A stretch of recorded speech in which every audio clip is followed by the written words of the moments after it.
हजरात गिरामी, आज का ये अज़ीम शान इजलास आम में आज हमारे दरमियान हिंदुस्तान के एक अजीम फनकार जो यकीनन फनकार हैं शायरी के एतबार से। यूँ तो तमाम लोग नात ख्वानी करते हैं, नात पढ़ते हैं, लेकिन वो नात पाक के खुद शेर कहते हैं, खुद लिखते हैं और एक मोतबर और मुदल्लल मुसन्नद एक शायर हैं। मेरी मुराद जनाब तहसीन अफजल साहब से है। वो आए और नात पाक के कुछ अशार पढ़ दें। अस्सलाम वालेकुम व रहमतुल्लाहि व बरकातुहू। मैं इन तलबा से गुजारिश कर रहा हूँ खामोश हो जाए। मैं बहुत उम्दा नात सुनाने जा रहा हूँ। अगर आप सुनना चाहते हैं तो खामोशी के साथ बैठ जाएं और नहीं सुनना चाहते तो मैं खामोश होकर बैठ सकता हूँ। खामोश हो गए सब?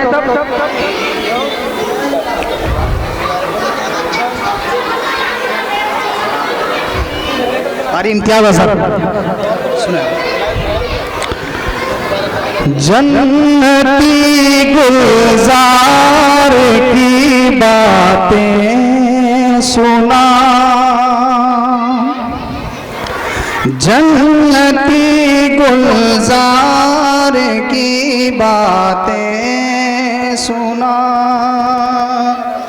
जन्नती गुलजार की बातें सुना, जन्नती गुलजार की बातें सुना, रोज़ाए सरकार की बातें सुना, रोज़ाए सरकार की बातें सुना, रोज़ाए सरकार की बातें सुना। और एक शेर बतौर खास हाजिर कर रहा हूं। ऐसा बा कब से तेरा है इंतजार, ऐसा बा कब से तेरा है इंतजार, जल्द आ सरकार की बातें सुना, जल्द आ सरकार की बातें सुना। हाँ अबू बकर उमर उस्मान की, हाँ अबू बकर उमर उस्मान, इन सभी के यार की बातें सुना, इन सभी के यार की बातें सुना। और ये शेर बतौर खास हाजिर कर रहा हूँ। आप खड़ा किया तो आप सुनेंगे, ये नीचे वाइज़े दौरान कर बातें फुजूल, वाइज़े दौरान कर बातें फुजूल, सईदुल अबरार की बातें सुना, सईदुल अबरार की बातें सुना, सईदुल अबरार की बातें सुना। प्यार से अफजल ज़रा शार में, प्यार से अफजल ज़रा शार में, मोहसिनों खार की बातें सुना, मोहसिनो गमखार की बातें सुना, मोहसिनो गमखार की बातें सुना।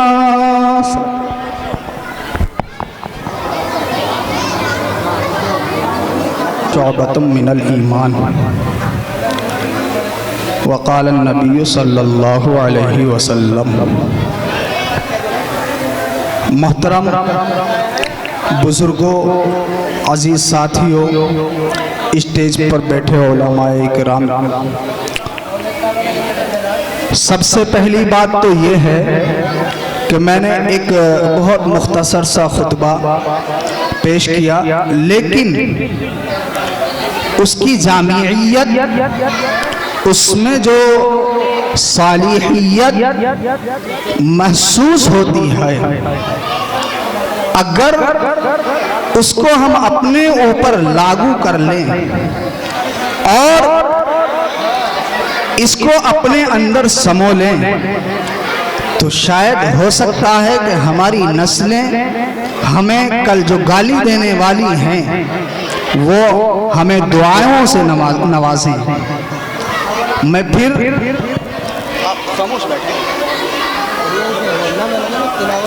देखिए, अल्लाह रब्बुल इज्जत फरमा रहे हैं कुरान के अंदर, या अय्युहल्लज़ीना आमनू कू अनफुसकुम व अहलीकुम नारा। ए ईमान वालों, ए ईमान वालों,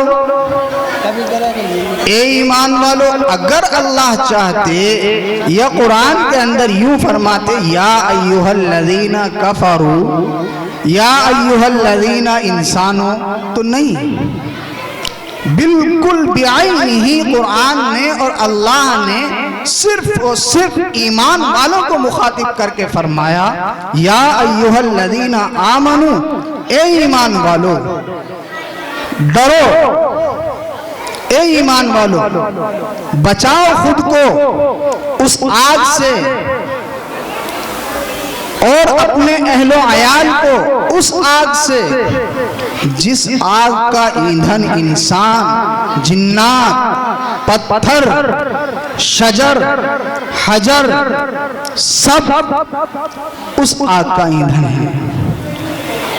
और वो आग, जिस आग को 1000 साल मुसलसल दहकाया गया और दहकाने के बाद जब वो आग सफेद हुई, फिर उसी आग को 1000 साल दहकाया गया, फिर वो सुर्ख हुई, फिर उसी आग को 1000 साल तक दहकाया गया, फिर वो आग सियाह हो चुकी।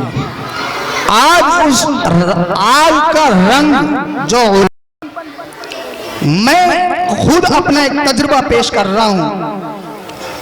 अब से 10 साल पहले मैंने नमाजों को स्टेशनों पर पढ़ा, मैंने नमाजों को एयरपोर्ट पर पढ़ा, मैंने नमाजों को कई ऐसी जगहों पर नमाज पढ़ा, यहाँ तक कि एक मंदिर, बिल्कुल अल्लाह को हाजिर नाजिर रखते हुए कह रहा हूँ कि मैंने एक जगह अपनी नमाज को मस्जिद मंदिर के सहन में अदा किया, लेकिन उस वक्त ये हालात नहीं थे जो आज हालात हैं। आज हम कुरान की तिलावत अगर कहीं ऐसी जगह पर बैठकर करने लगे तो हमारे सामने तज़ाद करने के लिए, झगड़े करने के लिए, हमारे साथ बदतमीजियां करने के लिए कुछ ऐसे गुंडे खड़े हो जाते हैं, जिसकी वजह से हमें अपने कुरान की तिलावत को भी बंद करना पड़ता है। सोचे जरा, सोचे जरा, हमारी जिंदगी कहां, हम कहां चले गए। और मजीद इस पर देखें, मजीद इस पर देखें कि हमारे नौजवान,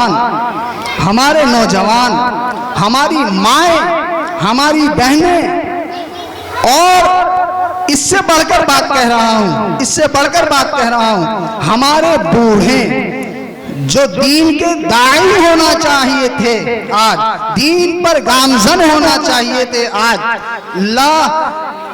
ऐसा महसूस होता है कि जैसा जिंदगियों से दीन को निकाल दिया गया हो, छीन लिया गया हो। नमाजों का पता नहीं, कुरान की तिलावत का पता नहीं, सुन्नतों को तो पता ही नहीं जड़ से कहा क्या सुन्नतें होती हैं क्या नहीं होती हैं।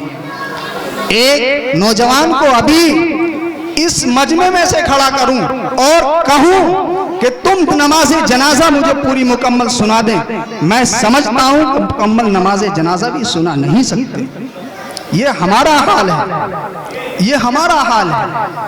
हम कहां चले गए, हम कहां पहुंच गए? जरा सोचे तो सही, जरा सोचे तो सही। अल्लाह तो फरमा रहे हैं कि तुम मुझसे डरो और मैं तुमसे सबको डरा दूंगा। एक मकौला अरबी का, इस्मा युस्मा लक, अरबी का एक मकौला, इस्मा युस्मा लक। जब तुम मुझसे कुल्ली तौर पर डरना शुरू कर दोगे तो मैं कुल्ली तौर पर तमाम लोगों को तुमसे डराना शुरू कर दूंगा। और हुआ है, और हुआ है। तारीख उठा करके देखें, तारीख को देखें तो पता चलता है कि हमने अपनी जिंदगी में वो सारी चीजें खो चुके हैं जो हमारे अकाबिरीन के अंदर थी, हमारे मशाइखों के अंदर थी। अगर ये सारी चीजें फिर से वापस आ जाएं तो हो सकता है कि हिंदुस्तान नहीं बल्कि पूरी दुनिया का निजाम बदल सकता है। आज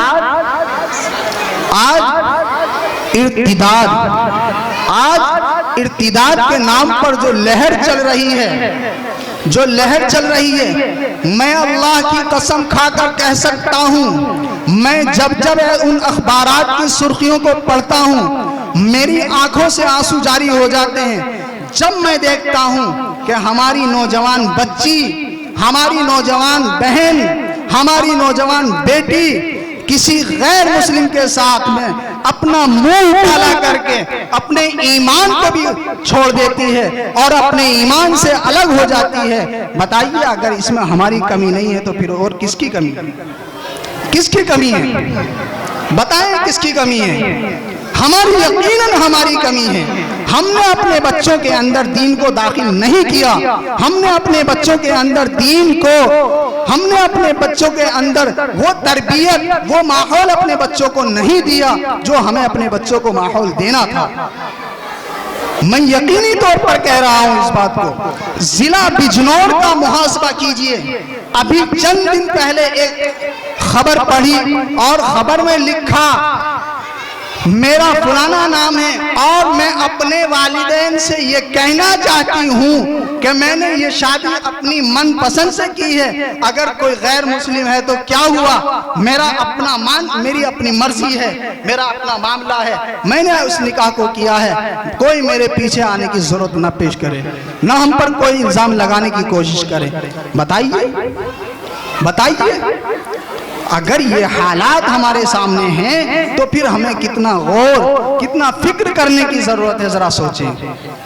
अगर हम अपने उलामा से न जुड़े, इन मदारिसों से न जुड़े, अपनी खानकाहों से न जुड़े, दीनी मराकिज़ों से न जुड़े तो हमारी खैर नहीं है। अलबत्ता हमारी खैर हो सकती है कहीं कहीं, लेकिन हमारी नस्लों की खैर नहीं है। जब उन तक दीन पहुंचेगा नहीं, दीन जाएगा नहीं, उन तक हमने एक लफ्ज उनको ये सिखाया कि कलीमा है, बस फकत कलमा पढ़ो। छोटे छोटे मासूम बच्चों को देखते हैं कलमा पढ़ाते हैं, कलमा पढ़ाते हैं और पढ़ाने के बाद कहाँ पहुंचाते हैं? 5 साल का बच्चा वो, उसे इंग्लिश मीडियम, उसे इंग्लिश मीडियम। मैं नहीं कहता हूं कि नहीं पढ़ाना चाहिए, पढ़ाना चाहिए, लेकिन कब पढ़ाना चाहिए? कि जब बच्चे को इतना शऊर पैदा हो जाए कि वो अपने दीन की सही समझ अपने अंदर पेवस्त कर ले और उस दीन की सही समझ के साथ दुनियावी तालीम हासिल करे, दीन पर अमल करे, फिर उसके लिए वो दीन भी अच्छा, वो दुनियादारी वाला जो तालीम है वो भी उसके लिए बेहतर बनेगी और जो दीन दारी है वो तो उसके अंदर आ ही जाएगी। इसलिए मैं आप तमाम हजरात से अदबन गुजारिश कर रहा हूं, अगर मेरे बस में होता तो खुदा की कसम खा के कह रहा हूं, मैं आपके पैरों को पकड़ पकड़ कर कहता, अल्लाह के लिए अपने बच्चों की तरबियत करो, अपनी बेटियों की तरबियत करो, अपने घर वालों की तरबियत करो। अगर कोई बड़ा घर के अंदर नमाज नहीं पढ़ रहा है, उसे समझाओ कि नमाज असल है। लोग कहते हैं, उलमा कहते हैं कि नमाज का छोड़ना तमाम गुनाहों पर भारी है, तमाम गुनाहों पर। आज हम जिना को जो है बहुत बड़ा गुनाह समझते हैं, चोरी को बहुत बड़ा गुनाह समझते हैं, तमाम और गुनाहों को बहुत बड़ा गुनाह समझते हैं। लेकिन उन तमाम गुनाहों में अगर सबसे बड़ा गुनाह है तो वो नमाज का छोड़ना है। इसलिए नमाज का छोड़ना इतना बड़ा गुनाह है, इतना बड़ा गुनाह है, इतना बड़ा गुनाह है। जितना बड़ा गुनाह नमाज का छोड़ना, उतना ही इसका छोड़ना आसान आप लोगों ने समझ लिया। और जिस चीज का गुनाह बड़ा होता है उसको तो मजबूती से पकड़ना चाहिए, लेकिन हम क्या करते हैं? नहीं, हमें तो मुख्तसर सी जिंदगी में क्या चाहिए? घर अच्छा हो, माल अच्छा हो, घर के अंदर रिहाइश बहुत बेहतरीन हो, नर्म नर्म गद्दे हों, नर्म नर्म जो है बिस्तर हों, और तमाम चीजें हम वो करना चाहते हैं जो दुनिया में अंदर फानी है। अल्लाह फरमा रहा है कुरान के अंदर, मैं नहीं कहता हूं, अल्लाह खुद फरमाते हैं, कुल्लु मन अलैहा फान, सारी चीज को फना है, हर शे को फना है। लेकिन अगर फना किसी चीज को नहीं है तो वो इंसान के नेक आमाल हैं जो साथ जाने वाले हैं, वरना हर शे को, हर चीज को फना है। मैं दुआ गो हूँ अल्लाह रब्बुल इज्जत से, अल्लाह हम सबों के यहाँ बैठने को कबूल फरमाए, और हमारे मुअज़्ज़ज़ उलमा इकराम बहुत जल्द तशरीफ लाने वाले हैं। हमारे पीर व मुर्शिद हजरत मुफ्ती अब्दुल रहमान साहिब, खलीफा सैयदुल औलिया हजरत सैयद शाह साहब मुरादाबादी रहमतुल्लाह अलैह हजरत भी तशरीफ ला चुके हैं, और दिगर उलमा इकराम भी तशरीफ ला चुके हैं। मैं अपनी बात को यहीं ख़त्म करता हूँ। व आखिर दावाना अल्हम्दुलिल्लाह।